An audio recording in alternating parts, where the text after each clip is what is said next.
Das hier ist das RCB GK2. Ein Mountainbike für gerade mal 276 Euro, inklusive Versand. Manche Leute geben mehr für eine Inspektion aus. Und hier bekommt ihr ein ganzes Fahrrad. Ist das ein Schnäppchen oder gefährlicher Schrott? RCB ist vor allen Dingen für Budget-E-Scooter bekannt.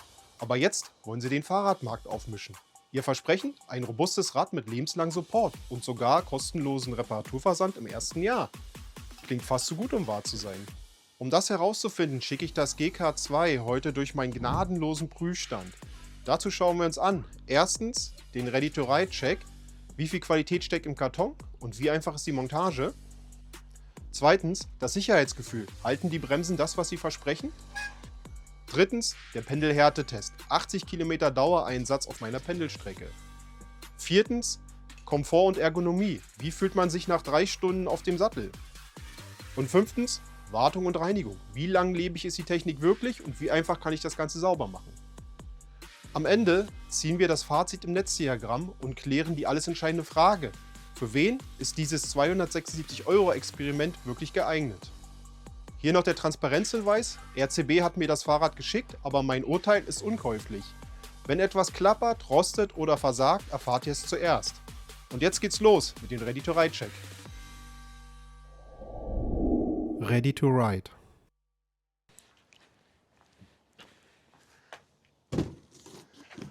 $20 Kilo das Gesamtpaket, 18 davon sollen das Fahrrad sein. Was es wirklich wiegt, finden wir heute noch raus.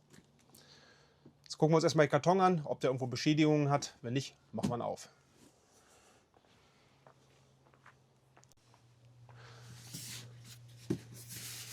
Ja, der Karton sieht soweit gut aus, hat hier nur eine Beule. Mal gucken, was sich da versteckt. Ansonsten sieht er sehr stabil aus. Ja, machen wir mal auf.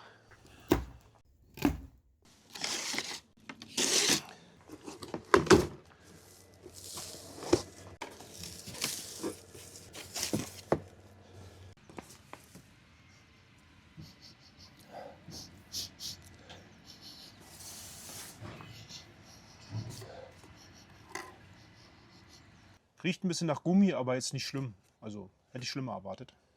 Jetzt habe ich schon mal herausgefunden, dass die Beule im Karton von der Transportsicherung von den Rädern kommt. Die sind ordentlich verpackt. Ja, das sieht gut aus. Auch die Schaltung hat nochmal eine Transportsicherung, dass da nichts gegenkommt. So, holen wir schnell eine Decke und dann legen wir mal das ganze Fahrrad auf der Decke aus und gucken uns mal an, wie das im Detail aussieht.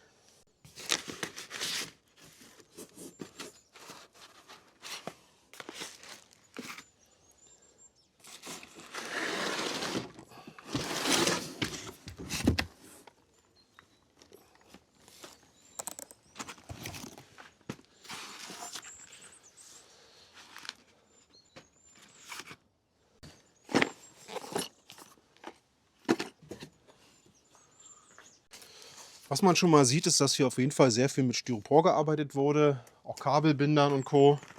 Es wackelt nichts. Auch hier die ganzen Lackteile und so weiter. Überall Schutz dran. Das sieht schon mal gut aus, soweit verpackt. Gut, nehmen wir es weiter auseinander und gucken wir uns die Einzelteile an. Ja, ja, ja. Willkommen auf dem Prüfstand. Straight up. RCB hat geliefert. Die matte graue Gunmetal-Optik. Transparenz ist das Gesetz. Kein Blatt vorm Mund, das ist mein Kodex. Der Härtetest beginnt. Wir checken die Bremsen, die Gabel, die Logik. 80 Kilometer Pendelei, das ist der Praxistest. Kein Fake-Shit. Jedes Detail wird seziert. Von den Schweißnähten bis zum letzten Bit. Das Urteil ist am Ende gnadenlos. Also bleib dran für den großen Schnitt. Das Urteil ist am Ende gnadenlos. Also bleib dran für den großen Schnitt. Ist auf jeden Fall alles sehr gut verpackt bis jetzt. Da kann man nicht meckern. Ich will nur mal gucken, wie ich das Origami-Rätsel hier löse, wie ich das Rad rauskriege. Wahrscheinlich muss ich da mal den Vorbau ein bisschen bewegen, beziehungsweise die Pedale ein bisschen bewegen. Ah ja, gucke mal.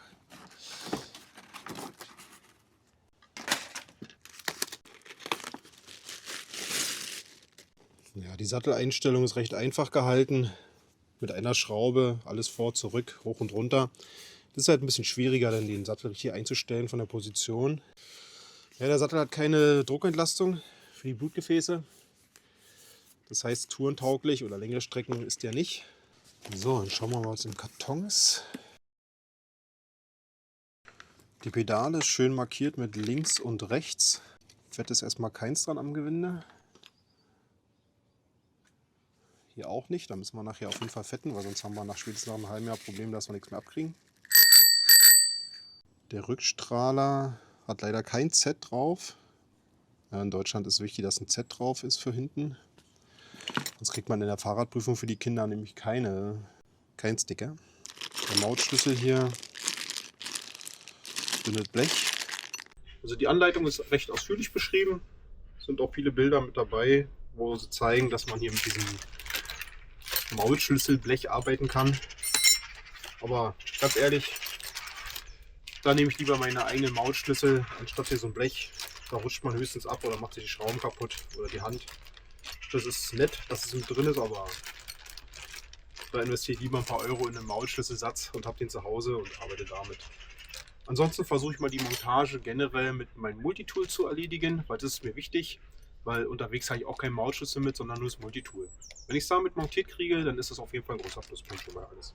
Was mir bei der Prüfung des Zubehörs jetzt gerade auffällt, ist, dass das Zahlenschloss und die Reifenpumpe nicht dabei sind. Aber das kann daran liegen, dass ich einfach dieses Fahrrad für RCB halt teste und deswegen das nicht dabei ist.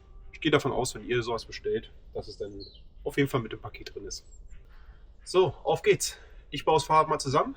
Wie gesagt, nur mit meinem Multitool. Ein bisschen Fett und Taschentücher habe ich mir schon bereitgelegt, weil ich habe festgestellt, hier im Rahmen ist überall kein Fett drin. Auch in den Gewindegängen ist kein Fett drin. Und nach 2, 3 Regenfahrten oder auch ein paar mehr habt ihr dann keinen Spaß mehr, wenn die anfangen zu knarzen, hier die ganzen Sattelstangen und die Pedale. Und auch beim wieder rausschrauben oder verstellen macht es dann keinen Spaß, wenn da kein Fett dran ist. Ich habe ein einfaches Mehrzeigfett aus dem Baumarkt einfach hier. Ja, nichts Besonderes, aber für die Zwecke reicht das. So, auf geht's. Tja. Zumindest bei der Mutter scheitere ich hier schon mal. Ja, die normale Fahrradmutter passt das Multitool sogar ran. Aber hier ist so eine Achse drin, die kriege ich gerade nicht raus. Gucken, dann müssen wir doch mal auf das Blech hier zurückgreifen. Aufpassen, dass man sich hier nicht die Gabel zerkratzt.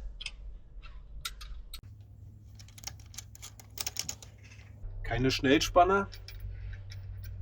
So eine normale Achse, wie man es von älteren oder günstigeren Fahrrädern kennt. Die Achse kommt mir ein bisschen fest vor, rattelt ein bisschen. Aber mal gucken, wir bauen das Rad erstmal an und schauen mal, wie es läuft. Rein damit. Da unten ist jetzt hier ein bisschen im Weg von der Bremsscheibe. Schon mal Ständer raus. Wo man natürlich ein bisschen darauf achten muss, ist, dass man diese kleinen Bleche, diese Einhackbleche, die so Ausfallen der Felge verhindern sollen, auch einhängt. Das Ganze mal fest. Wie gesagt, ich versuche alles irgendwie mit dem Multitool hier mal zu machen. Ich stelle aber gerade fest, dass selbst das Multitool hier ist auch nur so ein dünnes Blech, nicht besonders gut ist. Da sind mir die anderen Achsen, wo man mit dem Imbusschlüssel hier arbeitet, irgendwie lieber. So, jetzt habe ich es mit dem Multitool mal festgezogen, so fest wie es geht halt. Jetzt gucken wir mal mit dem richtigen Maulschlüssel, ob wir da noch was rausholen können. Ja, da war noch ein bisschen was drin. Also, wenn man mit so einem Fahrrad unterwegs ist, hier eine lange Strecke fährt und so eine ganz normale Mutter hier hat mit einem 15er Schlüssel, sollte man den 15er Schlüssel auch mitnehmen, weil das Multitool kann man probieren, ob ich es wieder loskriege. Aber ich zweifle das irgendwie an. Ja, kriege ich mal lose. Mein Multitool kaputt. Ist schon verbogen. Ja, toll. Also, Pflicht. 15er Maulschlüssel immer dabei haben, wenn ihr mit so einem Fahrrad unterwegs seid, wo keine Schnellspanner dran sind oder die mit Imbusschrauben die Achse festgemacht ist. Okay, Schraube ist schon lose. Hier auch. Gucken wir mal, ob wir ihn nach vorne gedreht kriegen. Ah, perfekt. Super. Trotzdem noch abmachen, weil sonst kriege ich es ja nicht rumgedreht. Ich mache immer gerne ein bisschen Fett mit in die Schalen rein, dass es nicht am Lenker knarzt nachher. So, einfach ganz klein bisschen ran hier. Dann tupfen wir hier ein bisschen ein. Machen wir uns mal den Lenker. Gucken, wie rum der muss.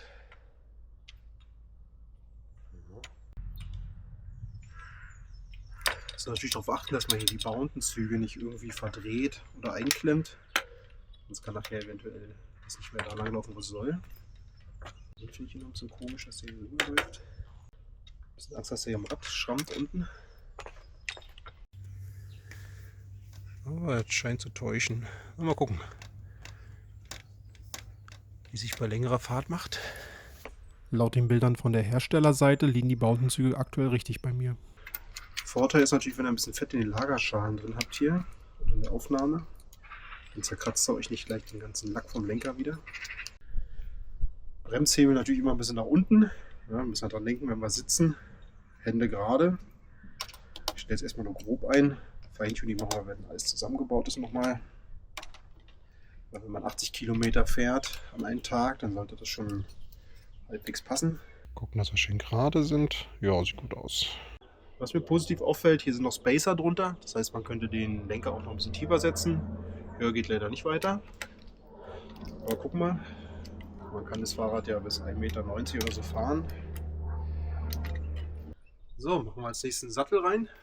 Wie vorhin schon gesagt, furztrocken hier drin. Deshalb werden wir erstmal ein bisschen mit dem Finger Fett reinmachen. Passt schön auf, dass ihr euch nicht an irgendwelchen scharfen Kanten oder sowas verletzt. Hier sind ein paar Grate zu merken. Also da schön behutsam. Bei der Sattelstange immer schön aufpassen. Es gibt hier eine Begrenzung, wie weit man die rausziehen darf. Ja, wir haben hier nur recht wenig Sattelstange im Rahmen, wenn wir es komplett rausziehen. Nicht, dass euch bei einer dynamischen Fahrt irgendwann der Sattel abbricht. Das will ja keiner. Deswegen achtet einmal schön auf die maximale Begrenzung hier. So, den richte ich auch nur ganz grob erstmal aus. Feintuning machen wir dann später.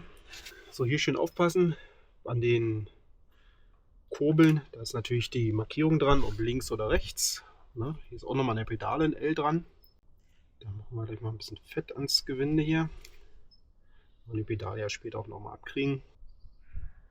Und bitte darauf achten, das sind unterschiedliche Gewinde. Das eine ist ein Linksgewinde, das andere ist ein Rechtsgewinde. Schön ist hier bei den Aufklebern ist auch die Drehrichtung zu sehen. Wir müssen auch gegen den Uhrzeigersinn jetzt eindrehen. Also die Kurbelarme sind mit Plastik umrahmt hier, umgeben. Und mit dem Kunststoff, ich weiß nicht, ob es ein Plastik ist. Pedale sind wie gesagt auch aus Kunststoff. Also wenn ihr da im härteren Einsatz fahren wollt, dann holt euch lieber ein paar andere. Finde ich jetzt auch nicht ganz so schlimm, weil bei fast allen Fahrrädern, auch bei meinem Cube Nurod Race FE, da waren noch nicht mal Pedale dabei. Weil sich ja eh jeder Seite ranmacht, die er so braucht. Auf der anderen Seite ist ganz normal im Uhrzeigersinn. Das steht aber auch dran. So.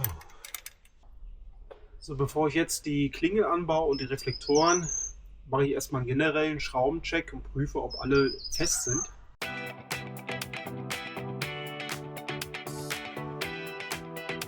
Soweit ist erstmal das Fahrrad zusammengebaut. Bremsen müssen noch eingestellt werden, Schaltung muss eingestellt werden. Aber bevor ich das mache, baue ich noch schnell die Klingel an und die Reflektoren. Dann habe ich das erstmal weg.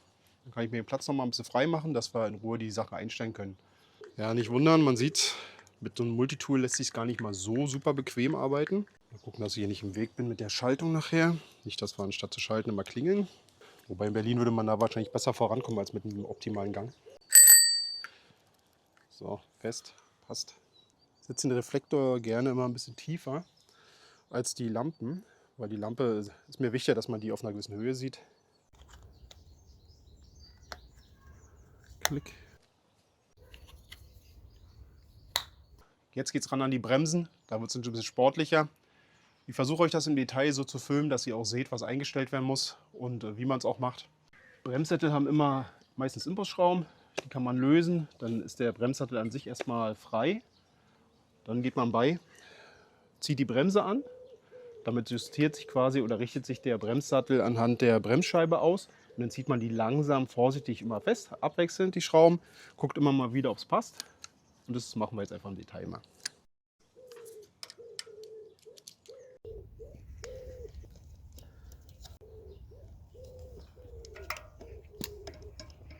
So wie man sieht, ist jetzt der Bremssattel lose. So wie man sieht, fährt immer nur die eine Seite aus. Ist ein bisschen anders als bei hydraulischen Bremsen, da fahren beide Bremsbacken aus, aber hier nur die eine. Das heißt, ich werde mir jetzt gleich einen kleinen Abstandshalter holen, dass wir den links hier auf der Seite reinsetzen, damit wir die Bremsscheibe schön mittig zu den Bremsbacken kriegen oder zumindest ein bisschen Abstand haben von der linken Seite hier und dann nichts schleift. So, ich habe jetzt was gefunden, was ich zwischen Bremsbacke links und der Bremsscheibe reinlegen kann. Das ist einfach nur so ein Stück Pappe hier, so ein Schniepsel. Der war am Lenker dran. Er hat wahrscheinlich so 2/10 Dicke. Den lege ich jetzt zwischen. So, jetzt passt, jetzt sind wir drin. Jetzt ziehe ich die Bremse an.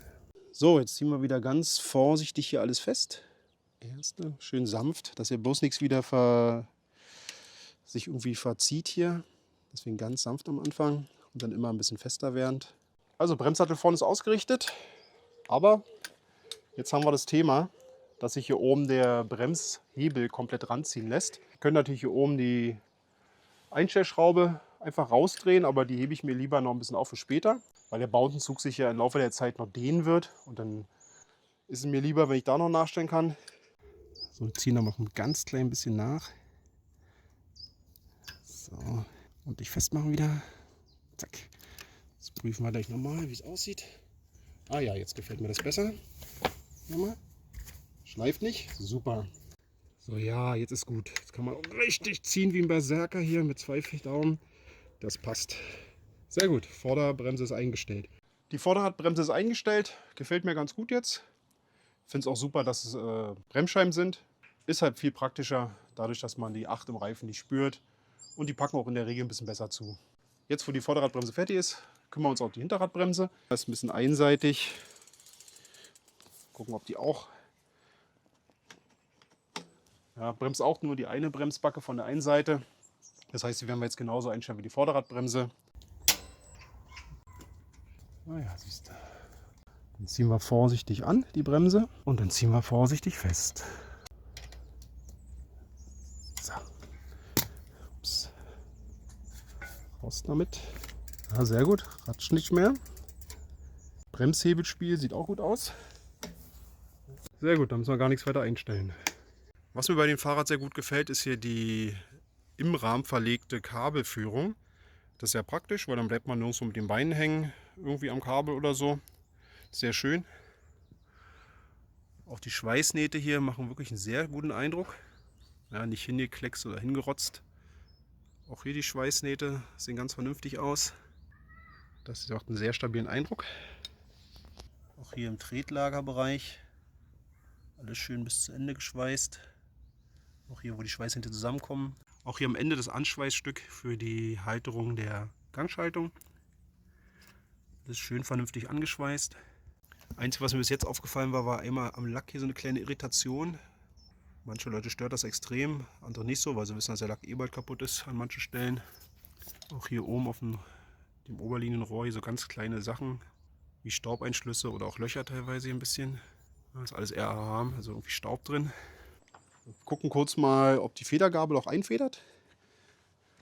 Ja, federt. Man kann die hier auch in der Festigkeit verstellen. Ich drehe die mal auf ganz fest oder ganz plus. Gucken, was passiert. Ja, merkt man jetzt noch nicht so dolle. Ich drehe mal weiter. Ja doch, jetzt merkt man. Man sieht es auch hier am Abdruck, wo es fett ist, dass ich nicht mehr so tief reingekommen bin. Dann gucken wir uns mal auch an, ob der Lock funktioniert. Geht, jetzt bewegt sich gar nichts mehr. Sehr gut. Das ist in der Preisklasse schon ein Ding, dass man eine verstellbare Federgabel hat und dann noch ein Lock. Das ist schon ganz gut. Last but not least bei der Montage ist natürlich noch das Einstellen der Gangschaltung. Da hatte ich vorhin schon gesehen, die ist nicht richtig eingestellt. Das machen wir jetzt mal. Ich bin jetzt noch auf dem zweiten Gang. Trotzdem ist die Kette hinten auf dem obersten Zahnkranz, also auf dem ersten Gang. Ich schalte einfach mal rum und dann schauen wir mal, was passiert. Auf die 1. Zack. Schon ist die Kette raus, über den obersten Kranz gerutscht. Also drehen wir mal vorsichtig zurück. Dann müssen wir erstmal den Höhenanschlag einstellen, dass die Schaltung nicht höher geht. Und dann sehen wir weiter. Schaltung einstellen ist so ein Thema für sich. Ja, wenn ihr euch das nicht zutraut oder nicht wisst, wie es geht, könnt ihr da mal ein Video angucken, wo es genauer erklärt wird, als ich das jetzt vielleicht machen kann. Oder wie gesagt, bei der Bremse auch einfach in die Werkstatt gehen und das da machen lassen. Weil sonst habt ihr am Ende des Tages keinen Spaß beim Fahren. Also hier wäre natürlich cool, wenn RCB das besser einstellen würde vorher. So genauso für die Bremsen, dass man so out of the box gleich losfahren kann. Also quasi nur den Lenker ran, Sattel ran, Pedale ran und dann, dass man schon Fahrspaß hat. Also hier hat RCB auf jeden Fall noch Optimierungspotenzial. Also wenn man es von hinten nochmal betrachtet gerade, also bevor ich es einstelle, sieht man, dass das keine Flucht ist, sondern dass die Schaltung unten weiter links ist, als das Zahnrad oben. Ja, man sieht, wie schräg die Kette läuft. Und das stellen wir jetzt mal ein. Wenn man sich ein bisschen runterbeugt und in die Schaltung reinguckt, dann sieht man von hinten, dass hier die L-Schraube, also die Schraube, die bei L ist, für Low, die ist hier am Anschlag jetzt dran. Wie gerade schon gesagt, ich drehe einfach mal die Schraube hier ein Stück rein. Und dann können wir auch schon beobachten, wie die Schaltung sich bewegen sollte, nach innen ein bisschen. Jetzt haben wir es gleich. So, sieht das doch schon gut aus. Wir probieren mal. Ich drehe einfach mal und dann schauen wir mal, ob er immer noch drüber springt. Jetzt fangen wir mal an runterzuschalten. Gucken wir, ob wir da bis aufs unterste oder auf den höchsten Kranz quasi kommen. So, ganz nach unten geschaltet ist. Aber wie man sieht, kommen wir nicht bis runter. Das heißt, wir müssen auch hier offenbar den Höheneinschlag mal einstellen. Schauen wir mal rein. So wie man sieht, ist jetzt die Schraube am Anschlag, die oben bei H drin steckt. Da werden wir jetzt ein bisschen rausdrehen und gucken, ob wir in die Flucht kommen, dass der letzte Gang auch nochmal schaltet. So, auch hier ist halbwegs zu erkennen von der Schaltung hier, das da nicht fluchtet mit dem letzten Zahnkranz hier oben, sondern dass wir irgendwie dazwischen stehen. Deswegen drehen wir jetzt mal die Schraube ein bisschen raus, hier oben bei H, für High, dass die Schaltung überhaupt eine Chance hat, noch runterzukommen weiter. Wenn sie es dann trotzdem nicht tut, dann ist eventuell zu viel Spannung auf der Schaltung generell drauf. Ich drehe mal es runter, seht ihr, jetzt bewegt es sich. So, jetzt bin ich ganz unten hier, kommen wir nicht weiter rein. Guck nochmal auf die Schraube, nicht, dass wir zu weit rauskommen. Ich drehe mal ein bisschen rein, gucke, ob die Schaltung zurückkommt. Jetzt fängt sie an, sich zu bewegen. Da bleibe ich mal stehen, jetzt schalten wir mal durch und gucken, ob wir auf den letzten Gang kommen und nicht drüber springen.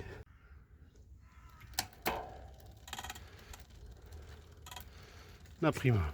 Nicht wundern, das schleifende Geräusch kommt von vorne, vom Umwerfer, nicht von hinten. Ich schalte jetzt mal durch, einmal nach oben. Dann gucken wir mal, ob wir jetzt gut nach oben kommen. Ja, das sieht doch besser aus. Klack. Ja, hier überlegt er noch kurz. Aber für den Anfang reicht uns das, glaube ich. Ja, super. Nehmen wir. So, jetzt kümmern wir uns vorne um den Umwerfer. Der schaltet noch nicht so optimal, zeige ich euch gleich. Aber bevor wir das machen, schalten wir hinten auf einen mittleren Gang, dass die Kette mehr mittig ist. Weil jetzt, wenn wir ganz oben sind, ist halt der dritte vorne schlecht. Und wenn wir ganz unten sind, ist der untere hinten vorne schlecht. So, deswegen gehen wir jetzt mal weiter runter. So, jetzt gucken wir uns mal an, wie der Umwerfer vorne schaltet. Jetzt sind wir auf der 2. Wir gehen mal auf die 1 runter. Ja, das funktioniert. Wir haben auch genug Platz hier im Umwerfer, dass die Kette nicht schnarrt. Jetzt gehen wir mal auf die 2. Ja, wie wir sehen, kommt er nicht hoch. Jetzt mal auf die 3. Ja, auch hier fehlt ein bisschen was. Da müssen wir noch ein bisschen Spannung drauf geben. Und jetzt ist mir ein kleines Detail gerade aufgefallen. Das zeige ich euch mal in der Nahaufnahme. Also RCB, da müsst ihr unbedingt besser werden. Beziehungsweise wer auch immer euch das einstellt, der müsste noch mal geschult werden. Und zwar sieht man hier freundlicherweise an der Schaltung diesen kleinen Aufkleber. Seht ihr den?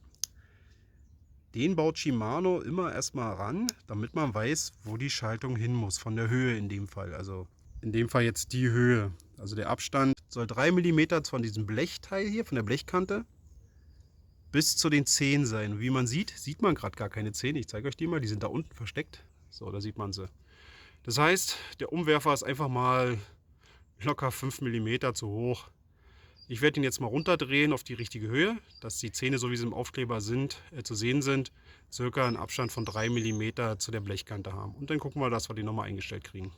Das hier muss gerade bleiben, so wie es jetzt ist. Also das heißt, dieses Blech sollte schön parallel hier zu diesem Kranz sein oder zu diesem Außenblech bleiben. Wenn es schräg ist, irgendwie versetzt ist, dann haben wir ein Problem.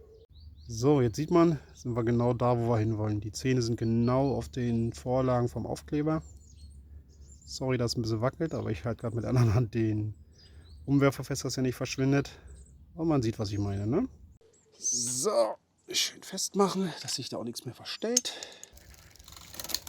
Die 3. Oh, schön. Dann auf die 2, die 1. Ui. Das kann ja schalten sogar. Es fällt mir nur auf, dass hier die Kunststoffkappe ein bisschen kratzt, vielleicht. Aber es geht.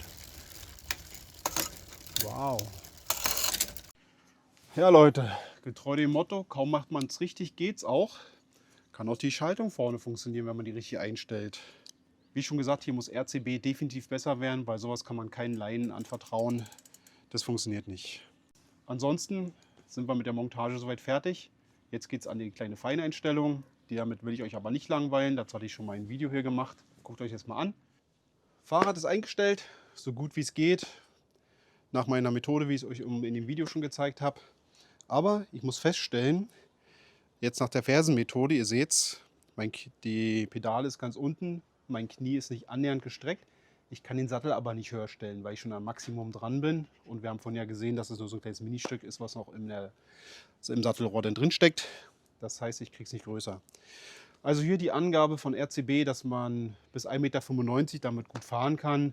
Die würde ich stark in Frage stellen. Klar, wenn ich jetzt nur Downhill fahre oder im Wald rumfahre, dann ist das okay. Dann kann man auch ein bisschen tiefer sitzen. Aber wenn ich jetzt gerade Pendelstrecken fahre, dann sollte das schon passen. Und das heißt für mich jetzt unterm Strich, die 80 Kilometer werden richtig anstrengend werden für die Beine, weil ich halt sehr tief sitze. Ich müsste eigentlich nochmal, wenn man es genau nimmt, so ein Stück höher kommen. Ja, ist jetzt schwer zu schätzen. Das sind wahrscheinlich so 5 cm, vielleicht ein bisschen mehr als 5 cm, was mein Fuß jetzt unterhalb der Pedale ist. Die fehlen jetzt hier einfach, um gemütlich zu fahren. Ansonsten Lenkerbreite und so ist okay. Die Griffe sind griffig. Lassen sich gerade noch ein bisschen drehen, stelle ich fest, aber das werden wir gerade gleich nochmal in der Blastmethode sicherstellen, dass wir unter Punkt S mit Schrauben hier nochmal nachziehen. Genau, ansonsten aber funktioniert das soweit. Gut, dann gehen wir in das nächste Kapitel rein. Das wahre Gewicht. Beim Unboxing habe ich ja erwähnt, dass das Fahrrad 18 Kilo wiegt und der Karton 2 Kilo nochmal mit Verpackung. Wo wir wirklich stehen, jetzt nach der Montage, werden wir sehen. Dazu packe ich das ganze Fahrrad mal auf die Personenwaage, die ich hier habe. Jede Seite einzeln, weil ich keine Kofferwaage habe, wo ich das Fahrrad anhängen kann. Aber wir rechnen die beiden Seiten zusammen, da wissen wir auch, wo wir stehen. Einmal einschalten die Waage. So. Haben wir 8,2 Kilo. Und die Vorderseite 7,35. Sind 15,55 Kilo zusammen. Also sind wir deutlich unter 18 Kilo. Ist immer noch kein Leichtgewicht für ein Mountainbike ohne Schutzblech und ohne alles. Aber für die Preisklasse völlig okay. Der Sound vom Fahrrad. Es gibt noch einen kleinen Punkt, der für viele auch super wichtig ist. Den können wir jetzt nochmal prüfen. Und zwar, wie klingt das Fahrrad eigentlich? Also sprich, was macht das Fahrrad für Geräusche und wie fühlt man sich dabei? Beziehungsweise, was hat man eventuell für eine Qualität, die man hier erwarten kann von den Einstellungen und so weiter. Ein Punkt ist der Speichensound. Ja, wenn man die mal anzupft, dann sollten die natürlich alle ungefähr gleich klingen und schön stramm sein. Das ist hier erstmal gut. Einmal frei, gucken wir mal das Vorderrad.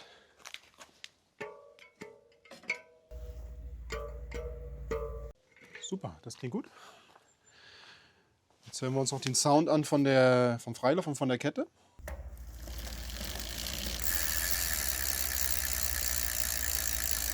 Ganz normaler Freilauf, nichts Besonderes in dem Fall. Aber funktioniert. Wir können ja gucken, ob die Federgabel Geräusche macht. Ein Geräusch können wir noch einfangen hier vom Fahrrad, und zwar der vom Ständer.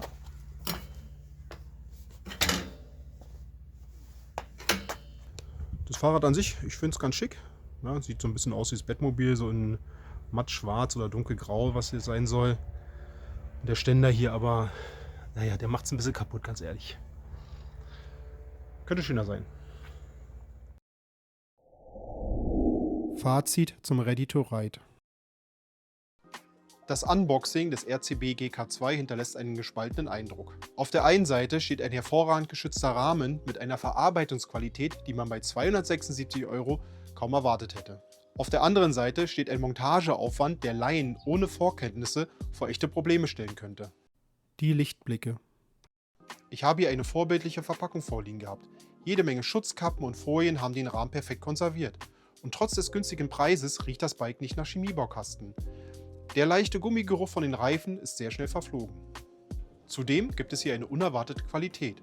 Die Schweißnähte sind sauber und die Züge verlaufen modern im Inneren des Rahmens. Alle vormontierten Schrauben waren ab Werk sicher angezogen. Das ist bei Budget-Bikes keine Selbstverständlichkeit. Alle Basics sind an Bord. Das Nötigste an Werkzeug liegt dabei, auch wenn es eher für den Notfall als für den echten alltäglichen Gebrauch gedacht ist. Die Schattenseiten. Die Montagefalle. Rechnet mit gut 2 Stunden Arbeit. Während Lenker und Pedale schnell sitzen, sind die Schaltung und die Bremssättel out of the box nicht fahrbereit. Ohne handwerkliches Geschick oder den Besuch in einer Werkstatt, was wiederum Zusatzkosten verursacht, kommt man hier nicht weit. Werkzeug und Material. Der billige Blechschlüssel ist ein Sicherheitsrisiko. Wer abrutscht, verletzt sich oder zerkratzt das Rad. Zudem fehlt Montagefett für die Pedale und die Sattelstütze komplett. Der Finisher-Fehler. Beim genauen Hinsehen finden sich kleine Schraubeinschlüsse im Lack des Oberrohrs. Auch das Fehlen von Schloss und Pumpe trüben das Rundum-Sorglos-Paket, wobei das ein Einzelfall bei meinem Testmuster sein könnte. Mein Urteil zum Aufbau? Der Rahmen ist top geschützt und die Qualität der Schweißnähte hat mich echt überrascht. Aber wer kein Schrauber ist, wird hier verzweifeln. Die Schaltung und Bremsen waren komplett verstellt. Für mich ist das Versprechen Ready to Ride damit nur zur Hälfte erfüllt. Wie dieser Montagefrust in meine Gesamtwertung einfließt, schauen wir uns gleich im finalen Prüfstandscheck an. Sicherheitsgefühl. In der Blast-Methode kommt das B zuerst. Das sind die Bremsen, die haben wir schon eingestellt. Die werden wir gleich auf der Straße testen. Kleiner Hinweis noch am Rande, bei Scheibenbremsen ist es immer so, dass man 10, 20 Mal mehr oder weniger eine Vollbremsung machen muss, dass sich die Bremsklötze richtig in die Scheiben einarbeiten, beziehungsweise die Scheiben an die Bremsklötze anpassen. Erst dann hat man die volle Bremsleistung. Also seid da nicht ganz enttäuscht, wenn ihr super tolle Bremsen habt und die nicht gleich so greifen, wie ihr das erwartet. Die müssen kurz eingeschliffen werden. Dann haben wir in der Blast-Methode als nächstes L. Licht habe ich jetzt hier keins dran. Ich habe nur die Reflektoren, die sind neu, die sind sauber. Also da können wir ganz schnell einen Haken dran machen. Die Anstecklampen baue ich heute Abend mal an, wenn ich dann auch später fahre. Dann haben wir das A wie R für Luft. Ja, habt schon gesehen, die Reifen sind sehr lütt. Da pusten wir jetzt mal ein bisschen was auf. Wie wir vorhin schon gesehen haben, sind es Autoventile. Das heißt, wir haben kein Problem, Luft zu kriegen. In jeder Tankstelle und Co. können wir uns da Luft holen. Wir machen erstmal nur 3 Bar rauf. Das reicht bei den breiten Reifen bestimmt locker aus.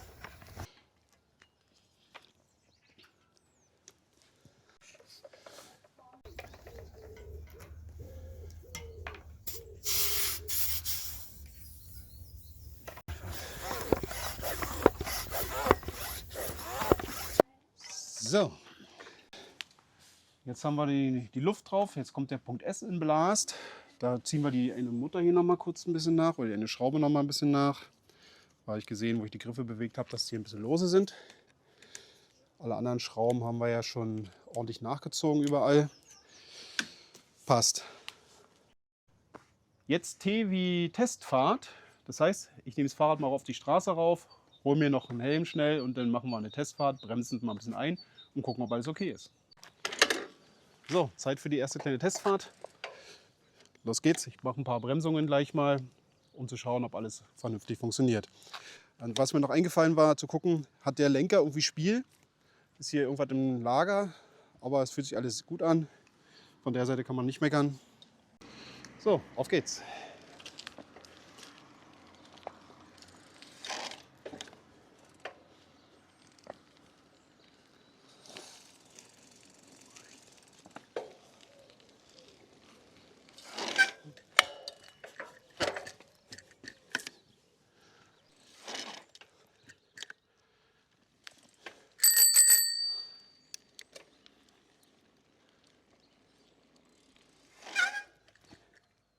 Ich habe mal die Gabel festgemacht, weil die sehr stark einsinkt bei mir. Mal gucken, wie es jetzt bremst. Ja, passt. Also, Testfahrt erfolgreich. Konnte jetzt nichts feststellen, wo ich Bauchschmerzen habe. Das heißt, ich bin jetzt fertig für meine 80 Kilometer Tour. Das heißt, ich nehme mich als nächstes mal mit auf meine Pendelstrecke und dann gucken wir uns mal an, wie es da funktioniert. Was ich aber jetzt schon festgestellt habe, ist, das Fahrrad fühlt sich doch kleiner an als gedacht. Mal schauen, wie es sich nachher wirklich auf den 80 Kilometer macht. Fazit zum Sicherheitsgefühl. Nachdem ich beim Aufbau noch skeptisch war, hat das RCB GK2 im Sicherheitscheck ordentlich abgeliefert. In dieser Preisklasse erwartet man oft wackelnde Lager oder lockere Speichen. Hier wurde ich jedoch positiv überrascht. Sobald die Bremsen einmal korrekt justiert sind, fühlt sich das Bike erstaunlich solide an. Die Highlights. Mechanisch ist das Bike kerngesund. Kein Spiel in den Lagern, perfekt gespannte Speichen und ein tadelloser Geradeauslauf. Das Rad vermittelt sofort Stabilität und Sicherheit. Die überraschende Federgabel. Die Gabel taucht nicht nur geschmeidig ein, sondern lässt sich in der Härte verstellen und sogar komplett blockieren, der sogenannte Lockout. Das ist ein Feature, das man sonst nur bei deutlich teureren Rädern findet. Die Bremsleitungen und Haptik. Nach der kurzen Einbremsphase, ja, das Quietschen ist am Anfang völlig normal, packt die Bremse ordentlich zu. Die Hebel liegen gut in der Hand und sind ergonomisch so platziert, dass man jederzeit die volle Kontrolle behält. Kein Geklapper. Selbst beim Verwindungstest und auf den ersten Metern gibt das Bike keine verdächtigen Geräusche von sich. Alles wirkt wie aus einem Guss. Die Kehrseite. Und die Kehrseite?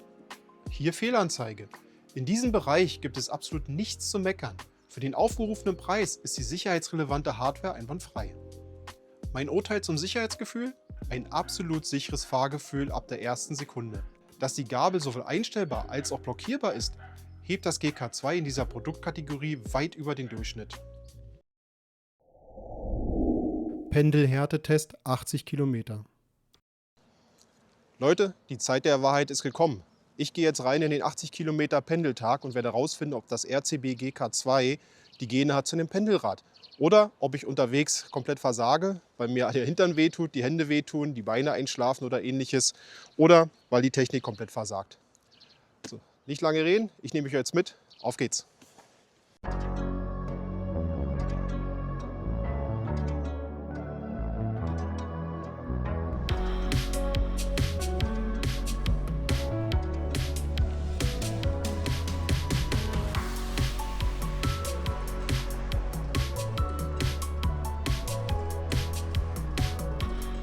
Bin jetzt die ersten 5 Kilometer gefahren, schon ein bisschen außer Puste und habe bereits 2 technische Mängel.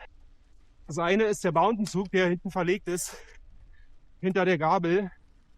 Der ratscht wie vermutet gegen das Vorderrad. Habe den jetzt versucht zu reparieren, ein bisschen mit Klebeband von meinen Bananen oder mit Aufklebung von meinen Bananen, weil ich kein Kabelbinder mit habe. Das zweite Problem ist, wenn ich vorne im 3. Gang fahre, dann schleift der Umwerfer an dieser Schutzabdeckung vom Zahnkranz regelmäßig.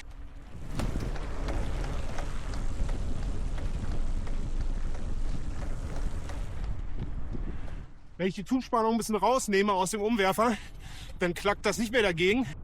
Aber dann kann ich auch nicht mehr richtig schalten. Dann habe ich 2 Ergonomie-Themen schon festgestellt. Der Sattel ist deutlich zu tief. Mir brennt schon die Beine. Und ich müsste ihn noch ein bisschen nach hinten stellen, geht aber nicht, weil ich keinen 13er Mautschlüssel mit habe. Und ich kriege die Mutter nicht gelöst mit dem Multitool. Dennoch eine kleine Randnotiz. Stahlflasche oder Metallflasche und Metallflaschenhalter sind keine gute Paarung. Passt auch nicht gut zusammen. Klackert, macht Geräusche und die Passform ist auch nicht günstig.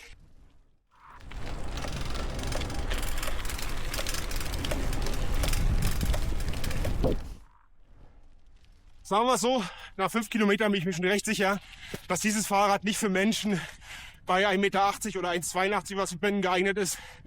Vor allem nicht fürs Pendeln. Für kurze Routen zum Bäcker oder so ist das vielleicht okay, aber nicht für so eine 40 Kilometer Strecke hin und 40 zurück.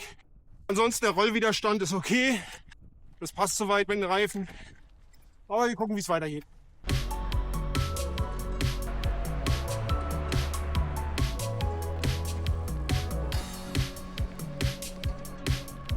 Bin jetzt bei 10 Kilometern und es schlaucht schon ganz schön. Also zum Vergleich mit meinem Cube Nuro Race FE, das ist ja wirklich ein Langstreckenrad. Da bin ich jetzt gerade mal warm, aber nicht so kaputt wie jetzt schon. Es gibt heute auf jeden Fall eine Portion extra Training. Auf geht's.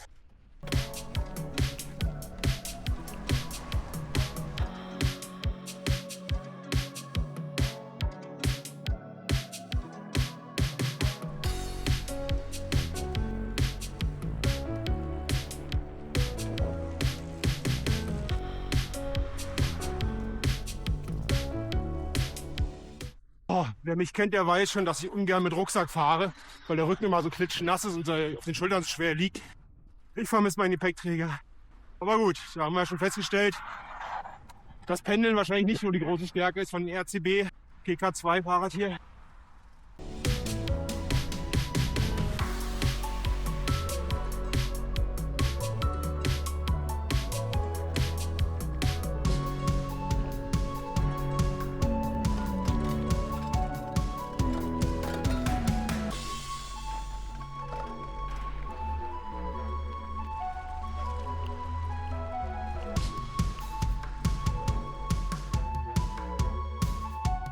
Also Leute, die falsche Sattelposition, die ist echt ein Graus für die Knie.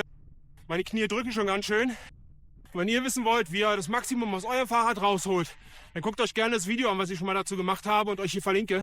Aber wenn das Fahrrad die falsche Größe hat, dann hilft auch die beste Einstellung nichts.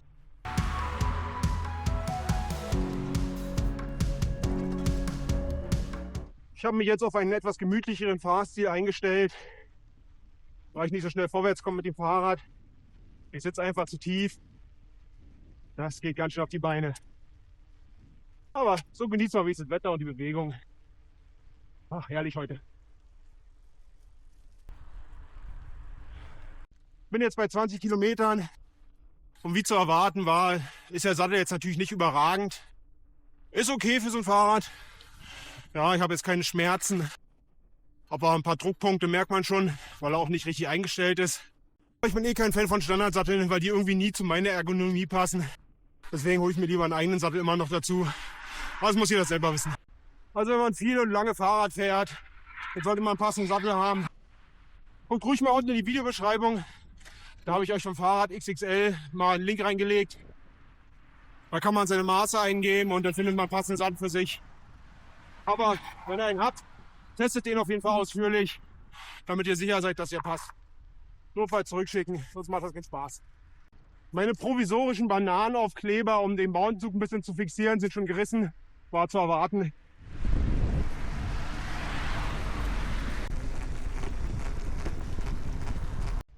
Also ich muss sagen, bis hierhin fährt das Fahrrad, macht seinen Job. Die Bremsen greifen gut. Ja, nur die paar Kleinigkeiten, die ich bis jetzt schon erwähnt habe, die könnte man noch verbessern. Und natürlich die passende Körpergröße fürs Fahrrad wäre auch nicht schlecht. Also wie schon gesagt, 1,82 ist definitiv schon viel zu groß für das Fahrrad hier. Wahrscheinlich liegt die Wahrheit eher so Richtung 1,60, 1,70. Das könnte vielleicht funktionieren. Aber mehr als 1,70 glaube ich nicht.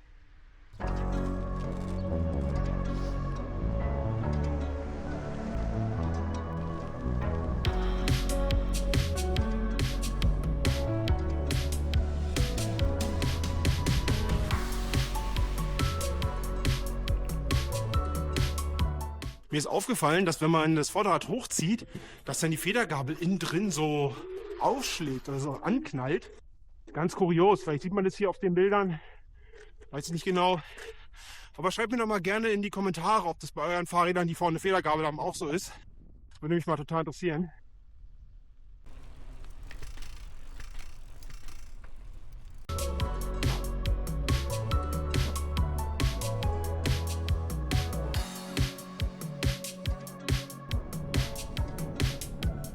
Ansonsten hatte ich gerade mal meine Bananenpause in Köpenick genutzt und habe mal die wichtigsten Schrauben kontrolliert und festgezogen.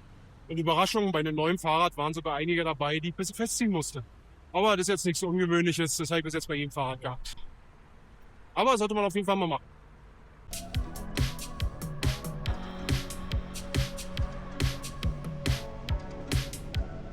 Bin zwar heute nicht der Schnellste mit dem Fahrrad, aber für die Autos im Stau reicht's locker.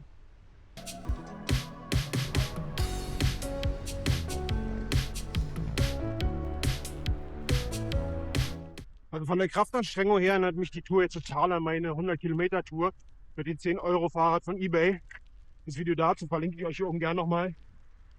Es ist anstrengend und eine extra Portion Training. Aber das Wetter ist schön, das macht Spaß. Also ich muss schon sagen, eine gefederte Vordergabel macht die Fahrradwege hier in Berlin schon ein bisschen erträglicher bei den ganzen Hüpfe und Gehuppel. Aber schöner wäre ein guter Fahrradweg.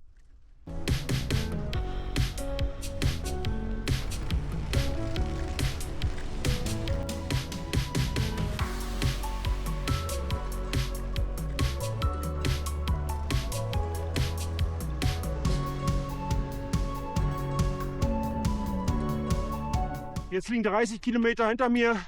Und abgesehen von den bereits erwähnten Themen hält das Fahrrad durch. Ja, kann man soweit erstmal nicht meckern.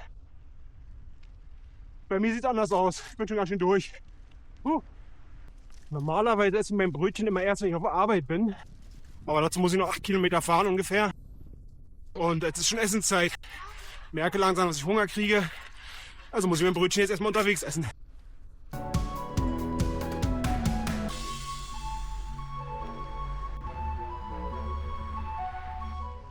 Also für lange Touren ist so ein Flatbar-Lenker hier gar nicht gut geeignet.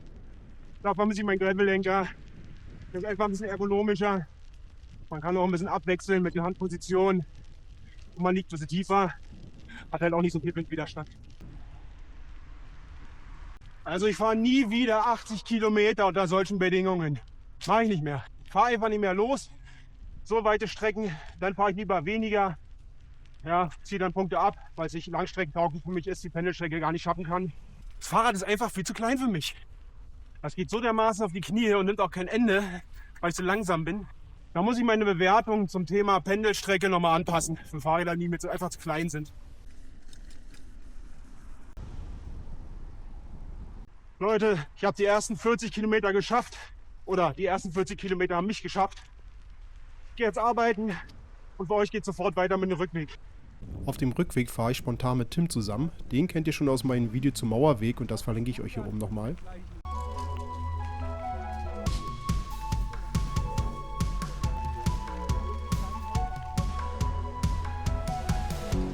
Mir ist neulich der Sonnenschirm von meinem Helm kaputt gegangen. Sieht ganz schön doof aus, wenn es hochgeklappt ist. Aber naja, ich muss mir mal überlegen, wie ich das elegant reparieren kann.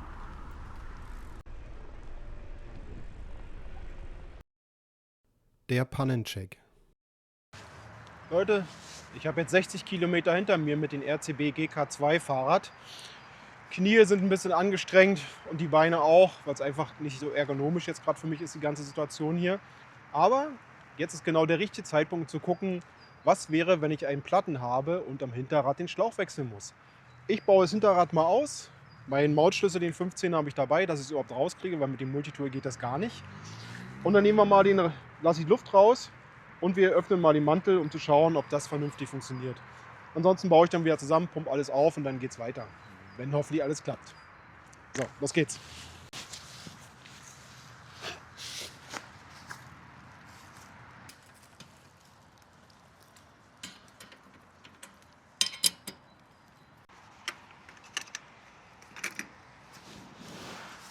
Was sind die jetzt hier? Ah, schön.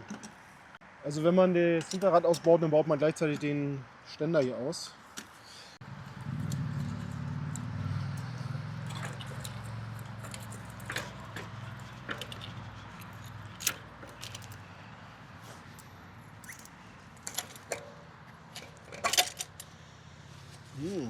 Ich liebe Öl an der Kette. Nicht. Das ganze schmattrige Öl an der Kette und das bei einer neuen Kette. Sieht jetzt auch schon ziemlich dreckig aus durch meine Fahrt hier. Mag ich einfach nicht. Deswegen habe ich meine Kette auf Wachs umgestellt. Da hat man nicht so ein Geschmatter. So, Hinterrad haben wir. Ventil aufmachen. Ventilkappe abmachen. Lege mir einfach alles hier in den Sattel unten rein, dass ich hoffentlich nichts verliere. So, mal gucken, wie wir die Luft hier rauskriegen bei den Autoventilen. Ah ja. Einfach drücken, abpfeifen lassen. Die Luft riecht richtig herrlich nach Gummi. Ich habe vorher auch noch mal gecheckt, dass ich ja meine Luftpumpe mit habe. Nicht, dass ich denn hier nicht wieder wegkomme.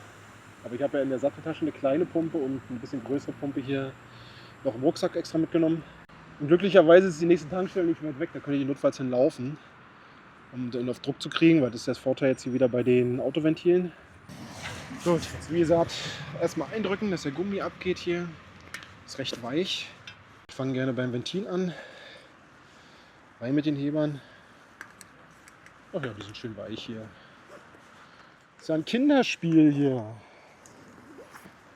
Ja, das war jetzt einfach.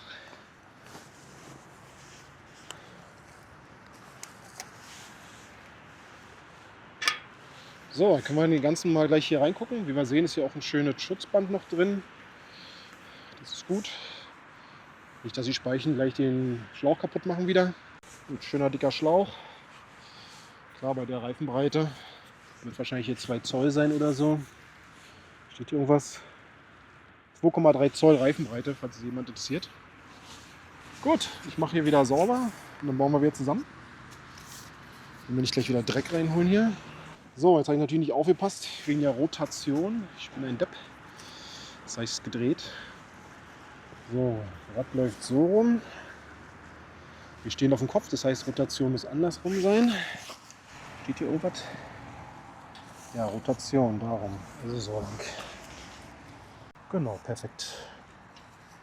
Jetzt mal wieder die Felge hier ein bisschen reinmachen. Also wie gesagt, der Mantel ist sehr weich. Lässt sich gut tauschen. Schlauch auch wieder dreckig. So kann man sich natürlich auch den Platten provozieren, indem man dreckigen Schlauch einbaut. So. Ja, ich habe mir auch extra einen Waldboden hier ausgesucht, damit einerseits der Lenker nicht so kaputt geht und andererseits ich viel mehr Aufwand habe, um den Schlauch sauber zu kriegen. Einfach kann ja jeder im Labor, direkt an der schönen sauberen Werkbank. Aber ganz ehrlich, keiner fährt von uns an der Werkbank. Sondern wir fahren alle draußen auf der Straße und im Wald und überall, wo es so schön dreckig ist. Da muss das auch funktionieren. Also im Vergleich zu meinen Marathon-Reifen sind die ja wirklich butterweiche. Ich habe die gerade raufgezogen, ohne den Reifenheber zu gebrauchen. Dreck angewendet, war total clever, ey. Mann. Okay, Luft drauf. Und fröhlich pumpen. Felgenkranz ist ja auch nicht allzu groß.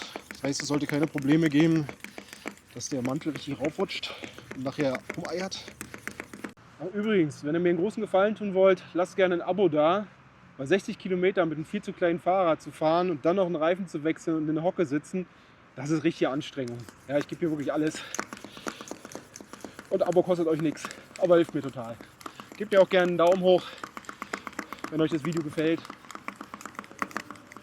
Ja, die nächsten 20 Kilometer werden hoffentlich auch noch halbwegs funktionieren. Na komm, ein bisschen gehen wir noch, ich bin schwer. 85 Kilo, muss jetzt eine Fahrrad tragen hier. So, setzen wir das Hinterrad wieder ein.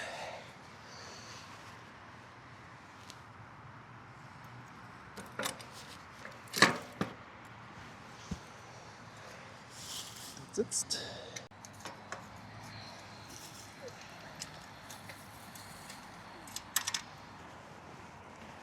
Dann haben wir das Ganze fest. Und dann haben wir es schon geschafft.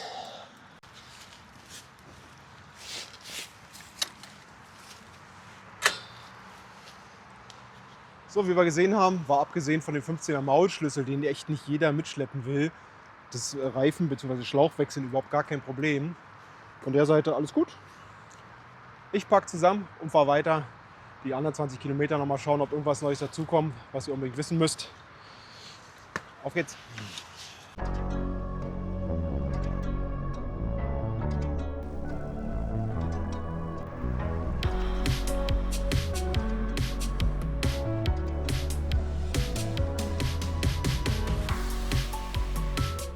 ...70 Kilometer liegen jetzt hinter mir. Mein Hintern leidet auf dem Standardsattel, weil er auch nicht gut eingestellt ist zudem. Und die Knie leiden, weil ich einfach zu tief sitze. Aber ansonsten macht das Fahrrad seinen Job. Ich habe ja jetzt ja schon öfters erwähnt, dass ich langsam bin. Aber natürlich fehlt euch jetzt garantiert der Vergleich, wie langsam ich bin. Aber ich kann es euch sagen. Normalerweise, wenn ich mit meinem Gravelbike unterwegs bin, fahre ich recht entspannt und souverän an den ganzen E-Scootern vorbei. Auch E-Bikes sind kein Problem. Auch an denen fahre ich in der Regel recht entspannt vorbei. Natürlich nicht so schnell wie an den E-Scootern. Aber heute, den ganzen Tag, fahren die E-Scooter an mir vorbei. Recht souverän, entspannt. Und ich gucke hinterher. So, jetzt wisst ihr ungefähr, wie schnell ich bin. Oder wie langsam, je nachdem.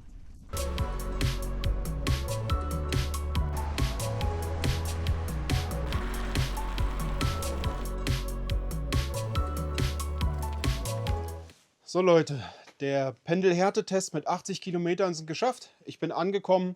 Wie ihr gesehen habt, die ganzen Kleinigkeiten, die ich unterwegs gezeigt habe, waren das Schlimmste, was ich eigentlich hatte. Abgesehen davon, dass die Sattelposition sehr tief war, aber zu dem Punkt kommen wir jetzt gleich im Ergonomiepunkt.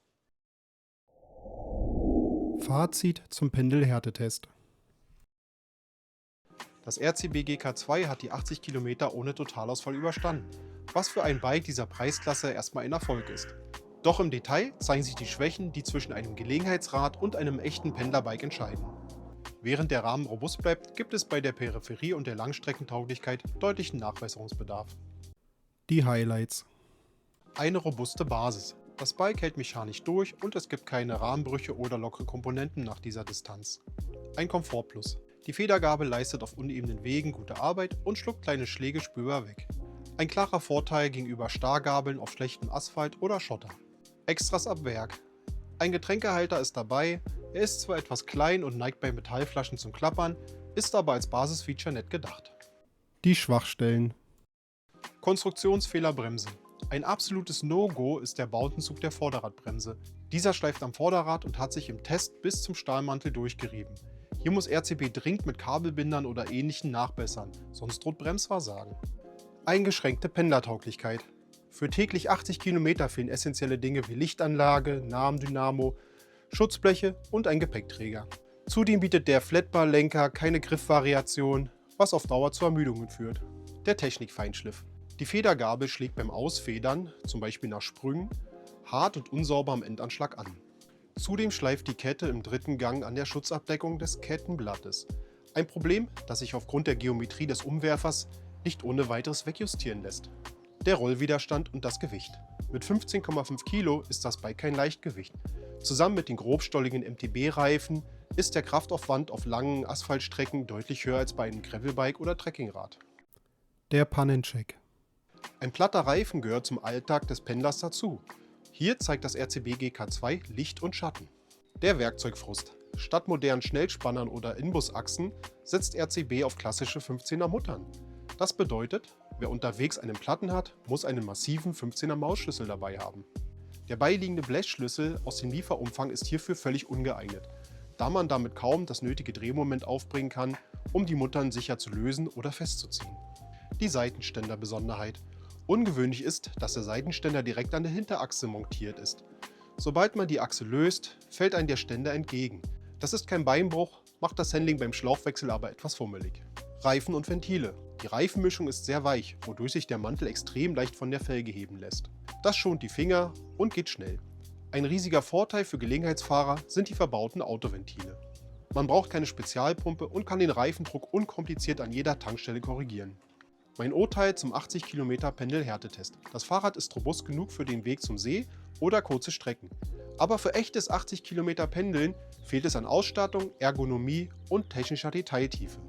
Der durchgescheuerte Bremszug führt zu deutlichem Punktabzug. Und zusammenfassend kann man sagen, das Fahrrad ist ein robustes Freizeitrad, aber kein sorgenfreies Pendlermobil. Fazit zu Komfort und Ergonomie. Beim Thema Ergonomie kommen wir zum kritischsten Punkt des gesamten Prüfstandes. Während Kontaktpunkte wie Sattel und Griffe für die Preisklasse sogar positiv überraschen, scheitert das RCB GK2 kläglich an seiner Größenangabe. Für mich war dieser Test nicht nur unbequem, sondern aufgrund der falschen Ergonomie am Ende sogar schmerzhaft. Die Lichtblicke. Überraschend guter Sattel. Für ein Standardmodell ist der Sattel erstaunlich bequem. Natürlich ist er kein Langstreckenprofi, aber er schlägt sich besser als viele Mitbewerber in diesem Segment. Griffiges Cockpit. Die Gummierung der Griffe ist angenehm weich und bietet guten Halt, auch wenn es sich hierbei nicht um ergonomische Flügelgriffe handelt. Das K.O.-Kriterium. Falsche Größenangabe. Laut Hersteller soll das Rad bis zu 195 cm Körpergröße passen. Die Realität sieht aber anders aus. Mit meinen 182 cm ist das Rad für mich deutlich zu klein. Die Sattelstütze lässt sich nicht weit genug ausziehen, was zu einer viel zu tiefen Sitzposition führt. Gesundheitsrisiko. Die Folgen der falschen Sitzhöhe ist eine extreme Fehlbelastung der Knie. Auf den 80 Kilometern führte das zu echten Schmerzen. Wer groß ist und dieses Fahrrad kauft, riskiert somit seine Gesundheit. Der Geometriecheck. Auch der Abstand zwischen Sattel und Lenker ist etwas zu kurz geraten. Meine Einschätzung: Dieses Rad ist für Personen zwischen 1,45 m und maximal 1,70 m geeignet. Alles darüber hinaus ist reine Quälerei. Mein Urteil zum Punkt Komfort und Ergonomie. Ein Fahrrad muss passen, um sicher und gesund gefahren zu werden. Die Herstellerangabe von bis zu 1,95 m ist schlichtweg falsch und gefährlich für die Knie. Dass Sattel und Griffe okay sind, kann dieses fundamentale Problem nicht retten. Wartung und Reinigung. Ein wichtiger Punkt ist natürlich auch Thema Reinigung und Wartung. Ja, wenn man viel mit seinem Fahrrad fährt, wird es auch schnell dreckig. Wenn man bei jedem Wetter fährt, umso mehr. Von der Seite ist natürlich gut, wenn man es recht einfach sauber kriegt. Vom Weiten sieht man jetzt gar nicht, wie dreckig das Fahrrad ist, aber wenn man jetzt in den Detailbereichen sich mal die Schaltung anschaut, die Reifen, die Bremsen, auch hier vorne an der Federgabel, da sieht man recht viel Dreck, ja, auch ein bisschen Öl und so weiter, was jetzt aber nicht ganz untypisch ist bei Federgabeln. Staub an sich, klar, auf den schwarzen Rahmen sieht man vom Weiten erstmal nicht so den Staub, aber wenn man näher rangeht, ist er gut zu sehen. Matsch und Schmodder habe ich jetzt nicht dran, weil ich keine Regenfahrten hatte, aber ich denke mal, das wird dann noch schlimmer aussehen als jetzt. Deswegen gucken wir uns jetzt erstmal an, wie leicht kriege ich das Ganze mit ein bisschen Wasser und einem Lappen gesäubert. Weil das ist für mich die Hauptreinigungsmethode, die man schnell mal machen kann. Na, egal, ob man einen Garten hat, eine Tankstelle in der Nähe hat und ähnliches, wo man dann auch einen Hochdruckreiniger verwenden kann, ist einfach ein bisschen Eimer und Wasser die Variante, die ich immer benutze, um mein Fahrrad schnell mal sauber zu kriegen. So, das gucken wir uns jetzt mal an.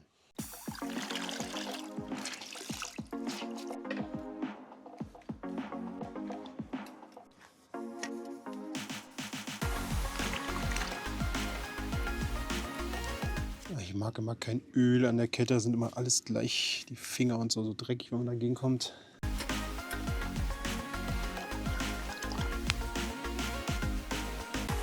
Die staubigen Stellen sind alle gleich erstmal weg.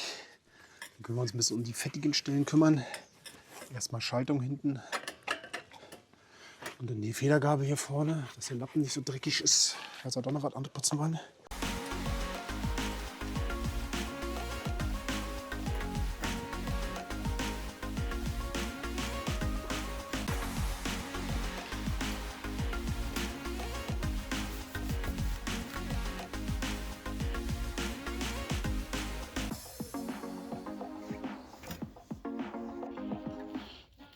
Ja, bei dem Ständer hier kommt man gar nicht so gut hier zwischen die Feder und den Rest vom Ständer durch.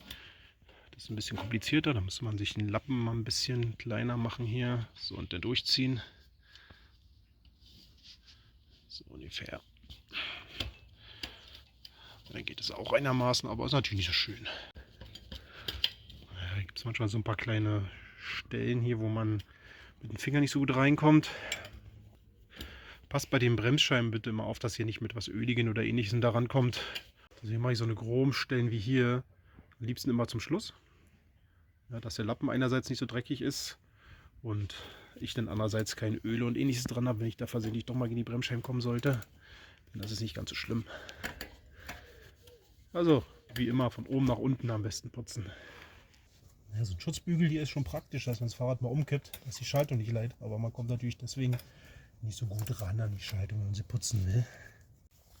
Ja, für so ein Geschmatter mit Öl und so, dann nehme ich lieber erstmal ein Tuch hier, dass ich es aufnehmen kann. Das will ich nicht alles in meinem Wasser haben und Abwasser auch nicht. Wie man sieht hier, sehr viel Öl dabei. Das schmattert es ein bisschen raus aus den Simmeringen, aber jetzt nicht so, dass man sagt, wow, sieht zu viel aus. Ist jetzt nicht ungewöhnlich für Federgabeln hier. Der Simmering an sich sieht sonst gut aus hier. Hier scheint irgendwelche Kleberreste oder so was dran zu sein hier oben. Von Aufkleber oder irgendwas. So, Punkt Reinigung ist abgeschlossen. Fahrrad ist wieder sauber, zumindest so 98%. Es gibt immer so kleine Stellen wie zwischen den Schaltungen hier oder irgendwelche anderen kleinen Bereiche. Da kommt man einfach nur mit dem Hochdruckreiniger vernünftig ran oder man holt sich irgendwie eine kleine Zahnbürste oder irgendwas. Das sind aber nicht meine Kriterien. Mein Kriterium ist einfach die Lappenreinigung und dafür locker 98% völlig okay. Auch vom Lack her und so weiter ließ sich gut sauber machen. Ja, klar, man sieht jetzt hier, wenn es langsam antrocknet, wieder so ein bisschen Fusselkram, aber das ist, glaube ich, bei so mattschwarzen Themen eh normal. Da wird auch die beste Reinigung kein besseres Ergebnis erzielen. Ich habe hier nur so wehgetan, also keine Stellen, wo man sich verletzt oder ähnliches. Ja, da passe ich immer besonders auf, weil wenn man sein Fahrrad sauber haben will man nicht danach noch verletzt sein. Da hat man gar keine Lust dann drauf, das normal zu putzen. Also einwandfrei so der Prozess an sich. Ich habe ca. 10 Minuten jetzt gebraucht fürs Reinigen. Wenn wir uns jetzt Thema Wartung anschauen, da ist bei der Kette ein kleines Manko, weil die hat kein Kettenschloss. Ich kriege die Kette jetzt nicht einfach so auf, ja, mit so einer einfachen Kettenzange oder mit Schnürsenkel oder was auch immer für Tipps ihr da habt. Das heißt, ich kann die Kette jetzt so, wie sie ist, nur am Fahrrad reinigen und das wird schon schwierig. Ja, wenn ich meine Ketten sauber mache, dann mache ich die gerne kurz mal ab. Macht die dann in ein kleines Glas mit ein bisschen Bremsen rein oder so, schüttelt das Ganze dann mal durch, dass sie ein bisschen sauber wird. Dann kann ich es ablappeln und in meinem Fall neu wachsen. Oder in die Ultraschallreinigungsanlage. Kann man auch reinmachen, wenn man sowas hat. Aber in dem Fall muss ich jetzt am Rad halt irgendwie arbeiten. Und da wird es dann schmadderig. Da besonders aufpassen mit den Bremsscheiben, wie auch vorhin schon gesagt. Weil wenn man da mit irgendwelchen Reinigern arbeitet und ähnliches, die spritzen gerne rum, deckt euch die Bremsscheiben da gerne ab oder lieber ab. Genau, dann ist mir aufgefallen, bei den Ritzeln unten, das untere Ritzel ist geschraubt, das obere ist vernietet. Da kommt man jetzt so nicht ran. Ich habe jetzt auch nichts gefunden an Schrauben und Ähnlichem, was man da was öffnen kann. Finde ich komisch, vor allem weil es eine Shimano-Schaltung ist. Hätte ich gedacht, kann man alles auseinanderbauen. Ein bisschen was kann man auseinanderbauen. Ja, auch teilemäßig wechseln. Also ich habe jetzt nichts gefunden, was nicht irgendwie auch in einer normalen Werkstatt reparierbar ist. Schaltung ist alles Standardware. Also ist jetzt nichts irgendwie, wo man sagt, das ist jetzt so ein billig China-Schrott. Den kriege ich nirgendwo, weil der nur einmal gezimmert wurde jetzt für das Fahrrad. Das sind alle Standardbauteile. Also von der Seite habt ihr auch einen guten Ersatzteileversorgung, auch nach der Zeit, wo vielleicht RCB keine Garantie mehr geben sollte, wobei die schon echt lang ist, also wirklich. Oder auch keinen Wartungsservice hat. Wobei RCB sagt ja auch einen lebenslangen Wartungsservice habt ihr mit drin. Also auch in dem Punkt seid ihr gut abgesichert. Also hier RCB liefert die Ketten ruhig mit einem Kettenschloss aus. Da haben die Kunden mehr Spaß dran. Weil die kann man schnell mal selber aufmachen, die Ketten reinigen. Das ist besser. Fazit zur Wartung und Reinigung. Ein Fahrrad muss im Alltag funktionieren und dazu gehört es, dass man es auch ohne Hochdruckreiniger sauber bekommt und im Defektfall Ersatzteile findet. Hier schlägt sich das RCB GK2 überraschend gut. Die Wahl der Komponenten zeigt, dass man hier trotz des Preises nicht auf proprietären Einwegschrott setzt, sondern auf bewährten Industriestandard. Die Lichtblicke. Reinigungsfreundlich. Über 98% des Rades lassen sich stressfrei mit einem Eimer Wasser und einem Lappen säubern. Nur an den Bremssätteln und der Schaltung wird es konstruktiv bedingt etwas eng für die Finger. Servicewunder. Es sind fast durchweg Standardteile verbaut, hauptsächlich Shimano. Das bedeutet, jeder Fahrradwerkstatt kann dieses Rad reparieren. Herstellersupport. Erstaunlich für diese Preisklasse ist der Wartungssupport von RCB, der weit über das übliche Maß hinausgeht. Standardhardware. Die verbauten Komponenten sind keine Exoten, was die Ersatzteilbeschaffung extrem vereinfacht. Die Schattenseiten. Pflege im Detail. Da die Kette kein Kettenschloss hat, lässt sie sich für eine Intensivreinigung nicht mal eben abnehmen. Hier ist Vorsicht geboten, damit beim Reinigen der Kette direkt am Fahrrad kein Schmutz auf die Bremsscheiben spritzt. Der Optikfluch. Der mattgraue Lack sieht edel aus, ist aber ein Magnet für Staub und Fusseln. Wer ein klinisch reines Rad will, muss hier öfters zum Lappen greifen. Wartungseinschränkungen. Das obere Schaltröllchen am hinteren Schaltwerk ist vernietet statt verschraubt.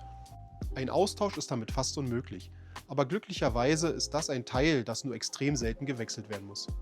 Mein Urteil zum Punkt Wartung und Reinigung. Dass man für unter 300 € ein Rad bekommt, das in fast jedem Laden repariert werden kann, ist ein riesiger Pluspunkt. Kleine Abzüge gibt es für die vernietete Schaltungsrolle und das fehlende Kettenschloss. Fazit und Bewertung. Das RCB GK2 ist eine echte Überraschung mit einer gefährlichen Schwäche. Für 276 € bekommt man hier eine mechanisch solide Basis mit sauber verarbeiteten Schweißnähten, einer funktionierenden Lockout-Gabel und zuverlässigen Shimano-Komponenten. Es ist kein Wegwerfprodukt, sondern ein reparierbares Fahrrad. Das große Aber ist die Ergonomie. Die falsche Größenangabe des Herstellers macht das Rad für Menschen über 1,70 Meter unbrauchbar und sogar gesundheitsgefährdend für die Knie. Zudem ist es kein Pendelrad für 80 Kilometer, sondern ein Freizeit-Mountainbike für kurze Strecken und schönes Wetter. Und jetzt zur Punkteübersicht. Ready to Ride 6 von 10. Sicherheitsgefühl 9 von 10. Pendelhärtetest 5 von 10. Komfort und Ergonomie 2 von 10. Wartung und Reinigung 8 von 10. Gesamtpunktzahl 30 von 50 Punkten. Schaut euch das an. Das Cube New Road Race FE, hier in grün dargestellt, spielt mit 41 Punkten natürlich in einer ganz anderen Liga, aber es kostet auch fast das Sechsfache. Rein rechnerisch bekommt ihr beim RCB GK2 pro investierten Euro deutlich mehr Fahrrad, vorausgesetzt, ihr seid nicht größer als 1,70 Meter. Das Cube ist das bessere Werkzeug, das RCB ist der krasse Preis-Leistungs-Hacker. Das RCB GK2 verlässt den Prüfstand mit gemischten Gefühlen. Mechanisch top, ergonomisch ein Flop für Große. Aber bei der Preis-Leistung schlägt es heute alles. Wenn ihr klein genug seid und ein günstiges Rad für den Alltag sucht, greift zu. Wenn ihr pendeln wollt, spart lieber auf etwas anderes. Wir sehen uns beim nächsten Test, wenn das nächste Bike auf dem Prüfstand landet. Und wenn ihr euch für das Fahrrad interessiert und es kaufen wollt, schaut in die Videobeschreibung. Dort ist mein Affiliate-Link und der Rabattcode.